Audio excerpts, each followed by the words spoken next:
ಪ್ರತಿಯೊಬ್ಬ ಆತ್ಮೀಯ ವೀಕ್ಷಕ ಮಿತ್ರರಿಗೆ ಭಾನುವಾರದ ಶುಭ ದಿನದಂದು EPS ಮಿನಿಮಮ್ ಪೆನ್ಷನ್ ಹೈಕ್ ಬಗ್ಗೆ ಒಂದು ಲೇಟೆಸ್ಟ್ ಅಪ್ಡೇಟನ್ನು ತೆಗೆದುಕೊಂಡು ಬಂದಿದ್ದೀನಿ. ಖಾಸಗಿ ವಲಯದಲ್ಲಿ ಕೆಲಸ ಮಾಡ್ತಿರುವಂಥ ಹಾಗೂ ಕೆಲಸ ಮಾಡಿ ರಿಟೈರ್ಡ್ ಆಗಿರುವಂಥ ನಿವೃತ್ತ ನೌಕರರು ಪಿಂಚಣಿದಾರರಿಗೆ ಮಿನಿಮಮ್ ಪೆನ್ಷನ್ ಕನಿಷ್ಠ ತಿಂಗಳಿಗೆ 10,000 ರೂಪಾಯಿಗಳನ್ನು ಕೊಡಬೇಕು ಅಂತ ಹೇಳಿ 1 ದಶಕಗಳಿಂದ ಹೋರಾಟವನ್ನು ಮಾಡ್ತಾ ಇದ್ದಾರೆ. ಈ ಹೋರಾಟದಲ್ಲಿ ಮುಂಚೂಣಿಯಲ್ಲಿರೋದು ರಾಷ್ಟ್ರೀಯ ಆಂದೋಲನಾ ಸಮಿತಿ NSA. ಅದರಲ್ಲಿ ಪ್ರಮುಖವಾಗಿ ಕ್ಯಾಪ್ಟನ್ ಅಶೋಕ್ ಕುಮಾರ್ ಅವರು, ನಮ್ಮ ಕರ್ನಾಟಕದವರೇ ಆದಂತಹ ರಮಾಕಾಂತ್ ನರಗುಂದ ಅವರು ಮಾಡ್ತಾ ಇದ್ದಾರೆ. ಈ ಕನಿಷ್ಠ ಪಿಂಚಣಿ 10,000 ರೂಪಾಯಿ, ಕೆಲವರು 7,500 ಅಂತಿದ್ದಾರೆ, ಕೆಲವರು 10,000 ರೂಪಾಯಿ ಅಂತಿದ್ದಾರೆ. ಈ 10,000 ರೂಪಾಯಿ ಹಣವನ್ನು ಪಡೆಯೋದು ಹೇಗೆ, ಇದರ ಪ್ರಯತ್ನಗಳು ಏನೇನು ನಡೀತಾ ಇದೆ ಅನ್ನೋದ್ರ ಬಗ್ಗೆ ಒಂದು ವಿವರವಾದ ಮಾಹಿತಿಯನ್ನು ತಮ್ಮ ಮುಂದೆ ಶೇರ್ ಮಾಡ್ತೀನಿ. ಈ ಮಾಹಿತಿಯನ್ನು ಶೇರ್ ಮಾಡೋದಕ್ಕಿಂತ ಮುಂಚಿತವಾಗಿ ಯಾರೆಲ್ಲ ಈ ಚಾನಲ್ಗೆ ಸಬ್ಸ್ಕ್ರೈಬ್ ಆಗಿರಲಿಲ್ಲ, ದಯವಿಟ್ಟು ಕೆಳಗಡೆ ಕಾಣ್ತಾ ಇರೋಂಥ ಸಬ್ಸ್ಕ್ರೈಬ್ ಬಟನನ್ನು ಒತ್ತಿ ಬೆಲ್ ಐಕಾನನ್ನು ಕ್ಲಿಕ್ ಮಾಡಿ ಆಲ್ ಅಂತ ಮಾಡಿ. ನೀವು ಫೇಸ್ ಮಾಡ್ತಾ ಇರೋಂಥ ಎಲ್ಲ ಪ್ರಾಬ್ಲಮ್ಗಳನ್ನು ಲೀಗಲ್ ಆಗಿ ಸಾಲ್ವ್ ಮಾಡ್ಕೊಳ್ಳೋಕ್ಕಿರೋಂಥ ಉತ್ತಮ ವೇದಿಕೆ ಸರ್ಕಾರಿ ನೌಕರ ಮಿತ್ರ ಯೂಟ್ಯೂಬ್ ಚಾನಲ್. ಸ್ನೇಹಿತರೆ, ದೇಶಾದ್ಯಂತ ಇರುವಂಥ ಕೋಟ್ಯಾಂತರ EPF ಪಿಂಚಣಿದಾರರು, ನಿವೃತ್ತ ನೌಕರರು, ನಮಗೆ ಕನಿಷ್ಠ ಪಿಂಚಣಿ 7,500 ರೂಪಾಯಿಗಳು ಸಿಗಬೇಕು, ಈಗ ಕೊಡ್ತಾ ಇರೋಂಥ 1,000 ರೂಪಾಯಿಯಿಂದ ಏನೂ ಸಾಕಾಗಲ್ಲ ಅಂತ ಹೋರಾಟಗಳನ್ನು ಮಾಡ್ತಾಯಿದ್ರಿ. ಈ ಹೋರಾಟದಲ್ಲಿ ನಮ್ಮ ಕರ್ನಾಟಕದವರೇ ಆದಂತಹ ರಮಾಕಾಂತ್ ನರಗುಂದ ಅವರು ಕೂಡ ಭಾಗವಹಿಸಿದ್ದಾರೆ. NSA ಸಂಚಾಲಕರಾಗಿರುವಂಥ ನರಗುಂದ ಅವರು ಪಿಂಚಣಿದಾರರಿಗೆ, ನಿವೃತ್ತ ನೌಕರರಿಗೆ ಖಚಿತವಾಗಿ ಮಿನಿಮಮ್ ಪೆನ್ಷನ್ ಕೊಡಿಸೋದ್ರ ಬಗ್ಗೆ ಈ ವಯಸ್ಸಿನಲ್ಲೂ ಕೂಡ ಭಾರಿ ಹೋರಾಟಗಳನ್ನು ಮಾಡ್ತಾ ಇದ್ದಾರೆ.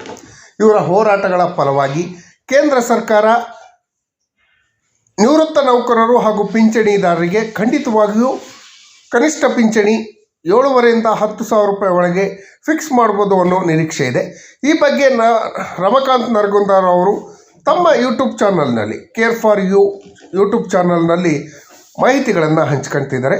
ಆ ಮಾಹಿತಿಯನ್ನೇ ನಿಮ್ಮ ಮುಂದೆ ಕೂಡ ತೆಗೆದುಕೊಂಡು ಬಂದಿದ್ದೀನಿ. ಸ್ನೇಹಿತರೆ, ಈ ಹಿಂದೆ ಹೋದ ತಿಂಗಳು 9, 10 ಹಾಗೂ 11ನೇ ತಾರೀಕು ಯಾವ ರೀತಿ ದೆಹಲಿಯಲ್ಲಿ ಹೋರಾಟವನ್ನು ಸಂಘಟಿಸಿದರು, ಆ ಹೋರಾಟದ ಪ್ರತಿಫಲಗಳು ಏನಾಯಿತು ಅನ್ನೋದ್ರ ಬಗ್ಗೆ ತಮಗೆಲ್ಲರಿಗೂ ಹಿಂದಿನ ವಿಡಿಯೋದಲ್ಲಿ ತಿಳಿಸಿದ್ದೀನಿ. ಈಗ ರಮಾಕಾಂತ್ ನರಗುಂದ ಹಾಗೂ ಅವರ ಟೀಮ್ನವರು 9, 10, 11ಕ್ಕೆ ಹೋಗಿ ಪ್ರಯತ್ನ ಪಟ್ಟಾಗ ಯಾವುದೇ ಪ್ರಯತ್ನದಲ್ಲಿ ಮಿನಿಮಮ್ ಪೆನ್ಷನ್ ಸಿಗದೆ ಇರೋದಕ್ಕೆ ಈ ವಯಸ್ಸಿನಲ್ಲೂ ಸುಮ್ಮನೆ ಕೂರದೆ ನಮ್ಮ ಎಲ್ಲ ಪಿಂಚಣಿದಾರರಿಗೆ, ನಿವೃತ್ತ ನೌಕರರಿಗೆ ಕನಿಷ್ಠ ಪಿಂಚಣಿ ಕೊಡಿಸ್ತೀವಿ ಅನ್ನೋ ಒಂದು ಹೋರಾಟಕ್ಕೆ ಅಣಿಯಾದರು. ಈ ಹೋರಾಟದ ಫಲವಾಗಿ ಮತ್ತೆ ಎಲ್ಲ ಟೀಮ್ನವರು ಮತ್ತೆ ದೆಹಲಿಗೆ ಹೋಗಿ ಹೋದ ತಿಂಗಳು ಅಂದರೆ ಮಾರ್ಚ್ 24, 25, 26, 27 ಹಾಗೂ 28 ಒಂದು 5-6 ದಿನ ದೆಹಲಿಯಲ್ಲೇ ಕೂತ್ಕೊಂಡು ಜಂತರ್ ಮಂತರ್ನಲ್ಲಿ ಸಭೆಯನ್ನು ಸೇರಿ ನಮಗೆ ಮಿನಿಮಮ್ ಪೆನ್ಷನ್ನ ಸಿಗಲೇಬೇಕು ಅನ್ನೋ ಒಂದು ಹೋರಾಟವನ್ನು ಮಾಡ್ತಾ ಬಂದರು.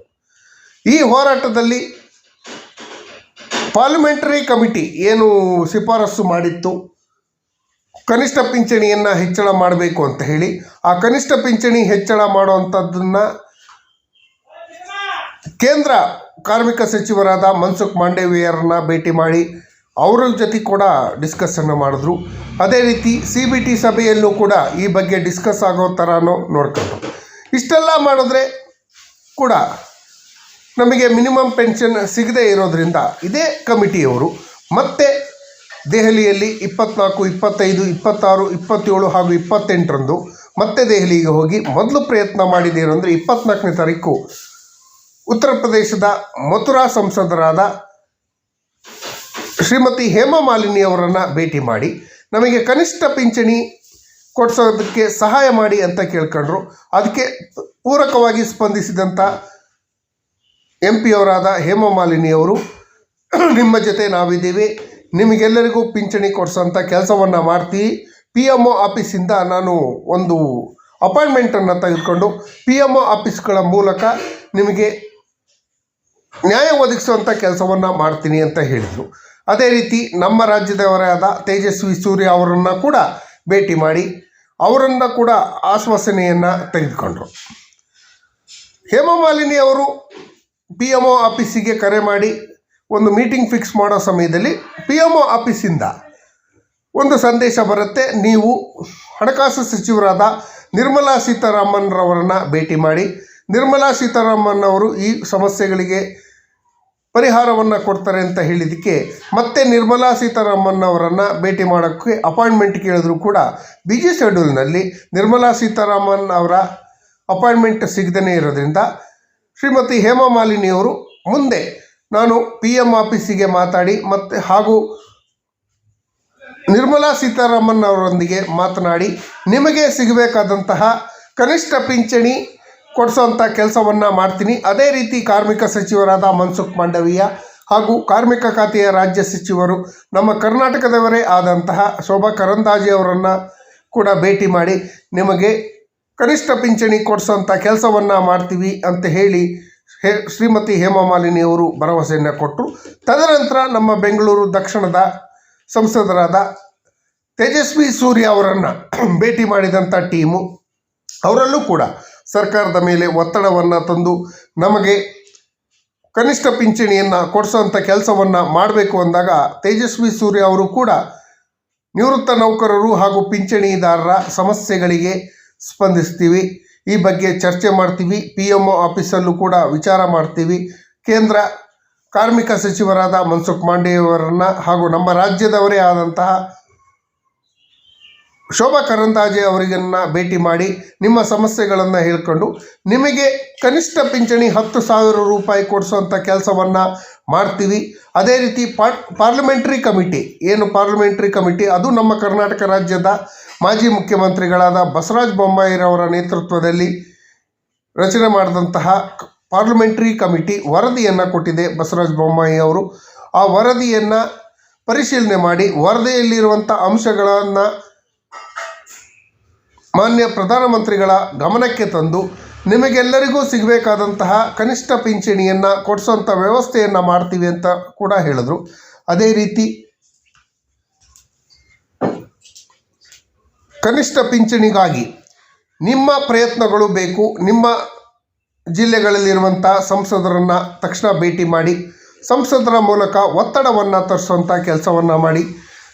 ಇಡೀ ದೇಶದಲ್ಲಿ 543 ಸಂಸದರಿದ್ದಾರೆ. ಆ 543 ಸಂಸದರಲ್ಲಿ ನಮ್ಮ ಪರವಾಗಿ ಕನಿಷ್ಠ ಒಂದು 100 ಜನ ಆದರೂ ಮಾತಾಡಿದ್ರೆ ಸರ್ಕಾರದ ಮೇಲೆ ಒತ್ತಡ ಬೀಳುವಂಥ ಕೆಲಸ ಆಗತ್ತೆ. ಸರ್ಕಾರದ ಮೇಲೆ ಒತ್ತಡ ಬಿದ್ದರೆ ನಮ್ಮ ಬೇಡಿಕೆಗಳನ್ನು ಈಡೇರಿಸುವಂಥ ಕೆಲಸ ಮಾಡುತ್ತೆ. ಕನಿಷ್ಠ ಪಿಂಚಣಿ ಸರ್ಕಾರ ಕೊಡ್ತಿರುವಂಥ ಭಿಕ್ಷೆಯಲ್ಲ, ಅದು ನಮ್ಮ ಹಕ್ಕು. ನಾವು ದೇಶ ಕಟ್ಟುವಂಥ ಕೆಲಸವನ್ನು ಮಾಡಿದ್ದೀವಿ.